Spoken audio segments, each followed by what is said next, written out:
Configuring users and roles. To configure users and roles in Axon Next, go to the Permissions tab. A role lets you assign a group of users individual rights and permissions for administration, management, and/or monitoring of individual components of Axon Next. By default, the system has one role, admin, and one user, root. The system also has an unassigned group that includes users who do not belong to any role. Administrators have permissions to configure all components of the video management system.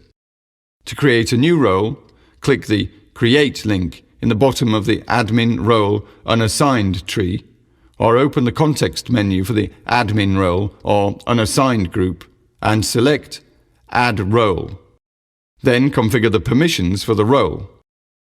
You can limit access by users with that role to the following functions: editing custom layouts,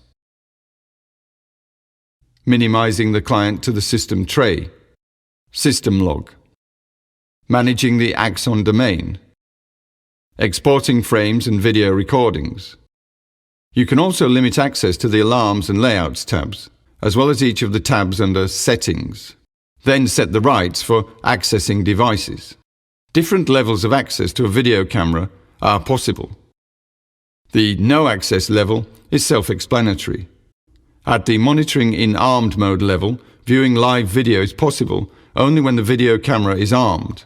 The archived video footage cannot be viewed. At the Monitoring level, live video from the camera can be viewed whether armed or disarmed, and the archive cannot be viewed. The Monitoring and Archive level adds permission for viewing the archive recordings. With Monitoring Archive Armed mode, all video surveillance functions are available. This is the only access level that allows arming and disarming a camera. Access levels for microphones include the No Access level, which is self-explanatory. At the Live Audio level, video camera audio can be listened to live.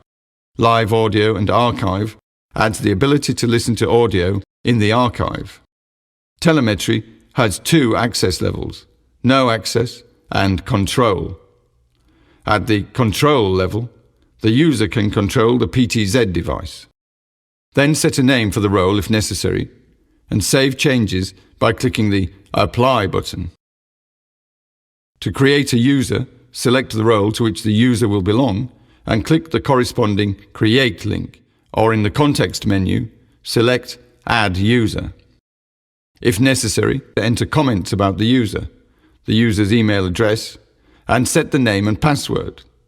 If you do not set a password, the password field will be blank. To save the user, click the Apply button. The user is added to the system and has the rights that are determined by the user's role. Configuration of users and roles is now complete.